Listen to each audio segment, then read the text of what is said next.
औज़ु बिल्लाहि मिनश शैतानिर रजीम, बिस्मिल्लाहिर रहमानिर रहीम।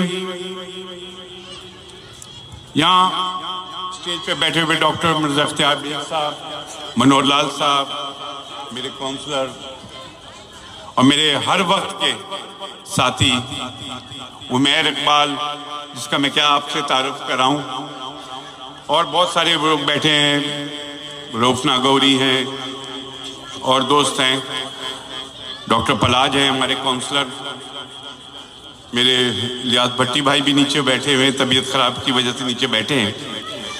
इस जगह आकर मुझे अपनापन महसूस होता है। जब इस थल्ले पे बैठता हूं तो मुझे ज्यादा मजा आता है, कुर्सी पे बैठता हूं तो कम मजा आता है, क्योंकि ये थल्ला हमारा कल्चर। यहां बैठता हूं तो मुझे ज्यादा अच्छा एहसास होता है, मैं अपने आप को लोगों से ज्यादा करीब महसूस करता हूं। अगर बंद कमरे में बैठ जाऊं तो घुटन महसूस होती है।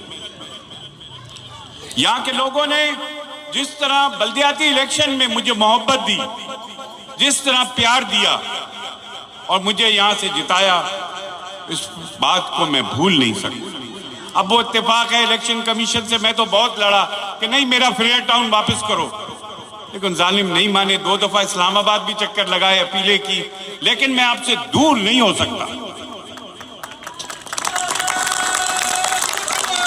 मैं फेयर टाउन के लोगों से दूर नहीं होऊंगा इंशाल्लाह, चाहे वो यहाँ के छोटे से घरों में रहने वाले जिनके दिल बहुत बड़े हैं वो लोग हों, या वो सामने के महंगे फ्लैटों में रहने वाले, इनसे दूर नहीं हो सकती। यहाँ की माओ बहनों ने, जब मैं आया,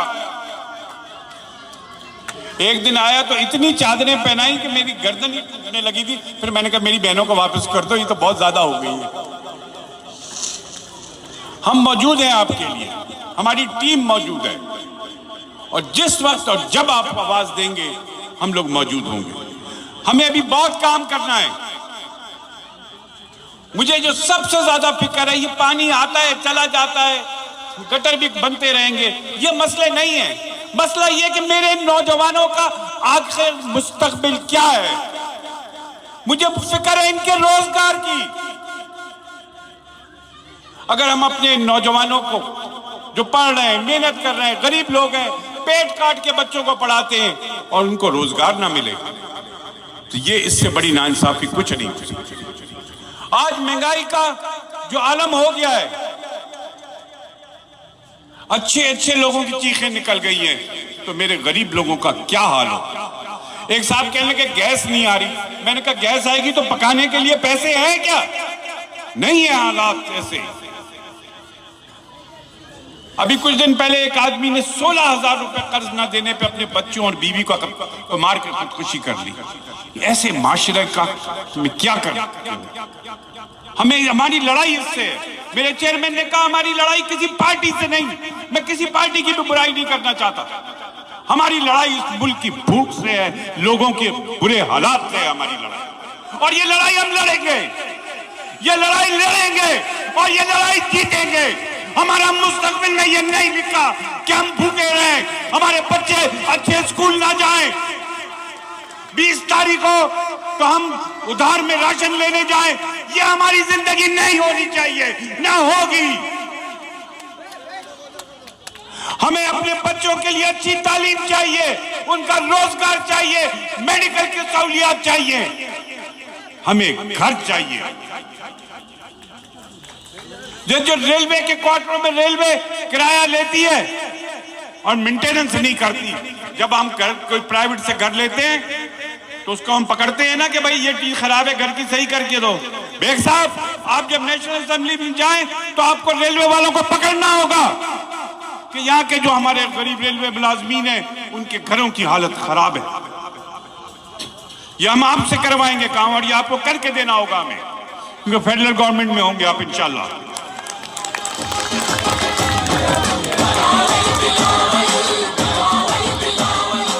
हमें यहाँ पर, और एक बड़ी अच्छी बात बताऊं, ये बड़ा मोहब्बत का इलाका है। यहाँ हिंदू कम्युनिटी है, क्रिश्चियन है, मुसलमान है, पता नहीं चलता है कि कौन कौन है। इस तरह रहते हैं। एक दूसरे के गम खुशी में शामिल होते हैं। इनकी ये मोहब्बत हमें सिखाती है इस मुल्क में कि इस तरह रहा करो। यहां कभी ऐसा नहीं हुआ कि किसी ने मजहबी बुनियाद पे कोई चीज करने की कोशिश की हो, और कोई करेगा भी तो हम नहीं करने देंगे। मैं चाहता हूं कि पूरा पाकिस्तान इस मोहल्ले की तरह हो, जहां पर लोग अपने मजहब से हटकर एक प्यार और मोहब्बत के रिश्ते में रहें।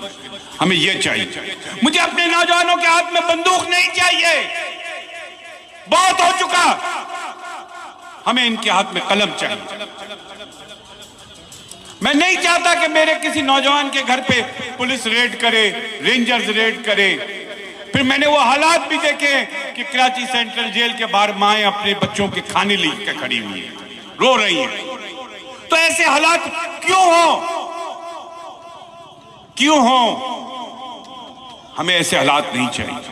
और हम अपने हैं, अपनों का वोट अपनों के लिए। तो जिन्होंने हमारे जख्मों पे आपके मरहम रखेगा वो आपके अपने हैं। मैं बैसियत उर्दू बोलने वाला, मैं बैसियत उर्दू बोलने वाला सवाल करता हूं। हम यूं करके अदब से सलाम किया करते थे, हम यूं करके सलाम कब से करने लगे? ये हमारी तरबियत तो नहीं थी, ये हमारे माँ बाप ने तो नहीं सिखाया था। लेकिन हमारे सारा कल्चर बर्बाद हो, हमारे बच्चे पढ़ाई से गए। अब वो जी के लोगों से क्या किया गया कि तुम अपोजिशन में रहो। पहले वो जमात इस्लामी, JUP हमें, जमात इस्लामी हमें बेवकूफ बनाती रही इस्लाम के नाम पर, और कराची के लोगों को जो पार्टी मुल्क में इख्तिदार थी उनसे दूर रखा। फिर MQM ने भी यही किया। हाँ, MQM इख्तिदार में आई, लेकिन कराची वाले इख्तिदार में नहीं आए। कराची वालों को इख्तिदार में शिरकत नहीं हुई, लेकिन MQM को बैसियत जमात हो गई। लेकिन हम चाहते हैं कि कराची वाले इख्तिदार में आए। आओ कराची वालों, उठो, पीपल्स पार्टी पे कब्जा करो। बिलावल भुट्टो आपके साथ है, रहेगा, और किसी लतानियत को नहीं मानेंगे। इत्तेहाद भाईचारे की जंजीर बिलावल। कोई हमसे यहाँ बात करेगा सिंधी की, हम उसकी बात नहीं सुनेंगे। कोई माजिर की बात करेगा, नहीं सुनेंगे। कोई पंजाबी की, पठान की, हमसे बात करनी है तो करो कि हम पाकिस्तानी हैं, सिर्फ ये इजाजत देंगे। मेरी इस तमाम माँ बहनों से दरख्वास्त है, बेशक मैं यहाँ पे MP नहीं हूं, लेकिन आपके साथ अपना रिश्ता नहीं तोड़ूंगा। आपसे रिश्ता नहीं टूटेगा मेरा कभी। 2 कदम पे मेरा घर है, MP बन जाऊं फिर भी आपको इस थल्ले पे बैठा हुआ जरूर मिलूंगा किसी। रात को आता हूं मेयर के पास कभी कभी चाय पीने, तो ये वो चाय मैं नहीं छोड़ूंगा। ये इतने दोस्त खड़े हैं, सब हंस रहे हैं, इन्हीं के साथ बैठ के इसी थल्ले पे चाय पीऊंगा। हो सके तो आपके घर से मंगवा लूंगा कि चाय बना के भेज दो, आज मेरा चाय नहीं पिला रहा। तो आए मिल के 8 तारीख को डॉक्टर इख्तियार बेग को, नजमिया, हमारे रज़ाक संघानी साहब को वोट दें, बिलावल भुट्टो को वोट दें।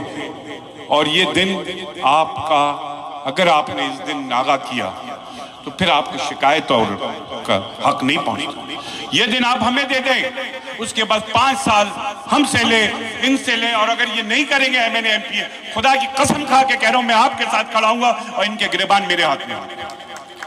मैं आप सबका तहे दिल से शुक्रिया अदा करता हूं। जिए